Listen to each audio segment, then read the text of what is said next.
directly into your emotions. If I show you facts and data, as I was telling you, most probably in some time you would forget about it.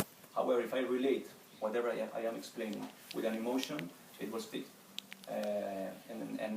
So normally whenever we try to promote wine, for instance here at the embassy, we always mix that promotion with some tango show, some music of Argentina, some pictures of the area where the grapes were taken from, and normally people respond pretty well to it. As a matter of fact, Malbec, which is the most known Argentinian wine type, is nowadays the fourth most drunk wine in the U.S. as far as foreign wine is concerned. And I'm going to finish. Official companies and also independent companies of theater, and this is something that it's really important in Argentina. We have approximately 100 companies in Buenos Aires, just in Buenos Aires. And after 1990, the theaters in the provinces started to be really strong. And one of the most important companies is the Teatro San Martín, that is a city theater where they normally have pieces, 3 or 4 pieces of theater per season. So the whole year they are performing different pieces, different plays, and basically they bring companies from Europe and the United States, and also local companies.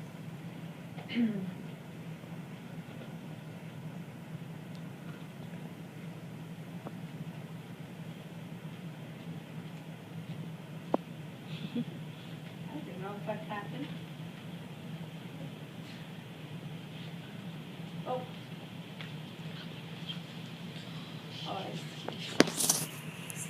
Okay, so let me go back. The movie industry is one of the most important too. Since 1896, that the movie industry started in Argentina, we produced approximately 2,500 full-length titles, and also short films, documentaries, and different kind of movies.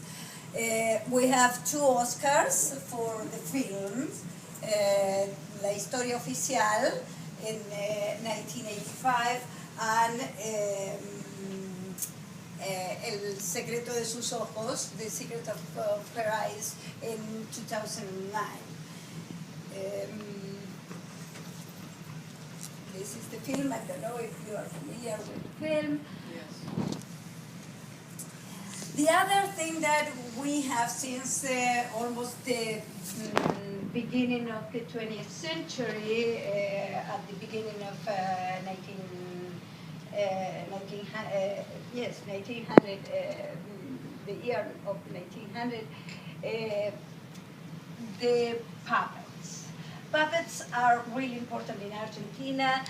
One of the pioneers was Javier Villafañe, who he told me when I interviewed him in Argentina, he told me his story that when he was a child, he went to La Boca, who was that was the immigrant neighborhood, and the Calabreses, the people from Calabria in Italy, were really good puppeteers, and he went there to see the puppets by the Calabreses, and he learned from them how to make puppets and how to do it, and he started to work as a puppeteer. And then the other important puppeteer in Argentina is Sara Bianchi, that built a really important culture of puppeteers. And in El Teatro San Martin, the same one that I mentioned before related with theater, they have the most important group of puppeteers in the country. They perform the whole year with long-length pieces and big productions, ballet and music theater that we have in Argentina that is absolutely well known internationally because all the important singers, opera singers and dancers and musicians went to this theater to play there. And it's really famous because of the quality of the acoustic. And in top, in the top of the ceiling, there are paintings from one of our important painters in Argentina, the most important, one of the most important artists in Argentina, that is Raúl Soldi. Paloma Herrera was one of the students at the Colón Theater that right now is the principal dancer at the ABT, like Julio Boca was in the past when Paloma was a teenager. And our artists, we have painters like Juan Carlos Castagnino, Raúl Soldi, the one that painted the ceiling of the Colón Theater, Linus Pilimbergo. They are absolutely different their paintings are absolutely different. And Antonio Berni, who was the artist that tried to be in touch with the social issues in Argentina, and most of his paintings are related with the situation of the workers and the social issues. The music, as you know, one of the most popular is tango, that started at the end of the 19th century as a result of the melting pot of immigrants that we had at that time, and was a music from the suburbs. And one of the most important and recognized singers was Carlos Gardel, that probably most of your parents knew him, and Astor Piazzolla, who changed the style of tango and mixed classical and jazz. And well, we also have folk music that is most in the out of Buenos Aires, like in Santa Fe, Entre Rios, Santiago del Estero, and in the south. And also we have Gustavo Santaolalla, who was one of the Oscar winners for the music of 2 or 3 American movies, and we also have classic music. And then we have our gastronomic culture, like empanadas, sándwiches de miga. This is something very particular in Argentina because the bread is something totally different than the bread that you can find everywhere. This is the first things that I eat when I go to Argentina. And well, the barbecue, like the one that you saw in the video. I can tell you that the taste of that one is incredible. When Oh yeah, the taste and the Texture. softness. This is locro. This is one of our most popular and traditional meals that normally we eat this for our national day. Yeah, for our national day. That is made with all of these ingredients. Well, dulce de leche.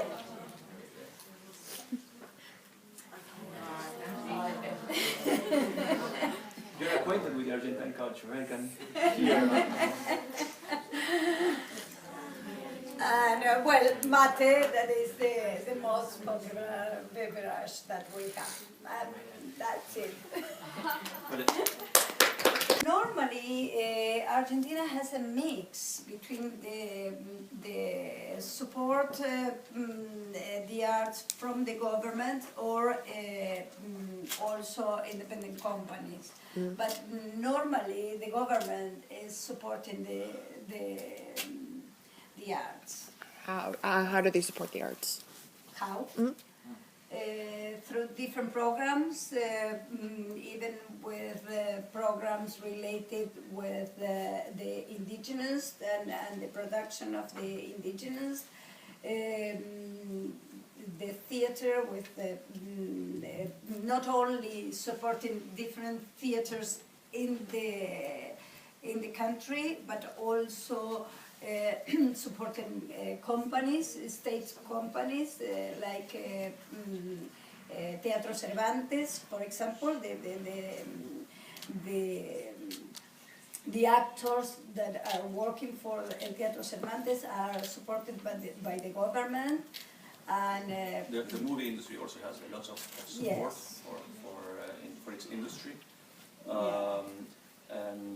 But unlike France, I don't think that there are some quotas on foreign movies versus Argentinian movies. So I know that in France you have some limits on how many foreign movies you can actually be passing on the different movie theaters compared to the national movies. Well, in Argentina that doesn't exist. But still, most of the productions have some sort of support, either by the government or by companies or by organizations, private organizations. And is it support through funding or through like verbal support or Mostly to advertisement?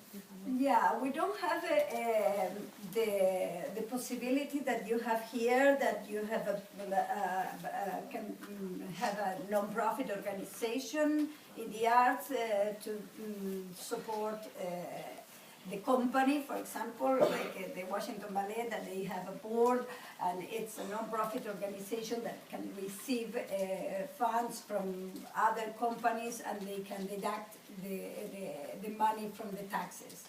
We don't have this kind of system, only in the government of the city of Buenos Aires, but not nationally. However, there are many independent companies that also support the arts. And then all our embassies have a budget, specific budget to promote the Argentine arts and culture around the world. Thank you. To improve our impoverished areas. So has Argentina done that in any way, and if so, like, how specifically? Because Okay. Well, in some ways there are many independent initiatives, independent projects related with some organizations, non-profit organizations. And on the other side, the government is supporting the arts and all different projects, cultural projects in the low-income areas. In the areas, for instance, of indigenous population, the government supports a lot their handcrafts and textile industry. And sometimes there are some specific events and congress on the handcrafts of indigenous people in Argentina, and even through the Argentine Ministry of Foreign Affairs abroad. So that's a specific way. Yeah. Is there anything that Argentina is doing to help children with their literacy rates? Well, actually, Argentina, as you might know, is one of the countries in the Americas with the lowest literacy rate in the continent. So it's through the public education that is open to everybody that normally Argentina helps its children to be literate. I think it's around 99 or 99 point something the literacy rate. So it's not a big problem.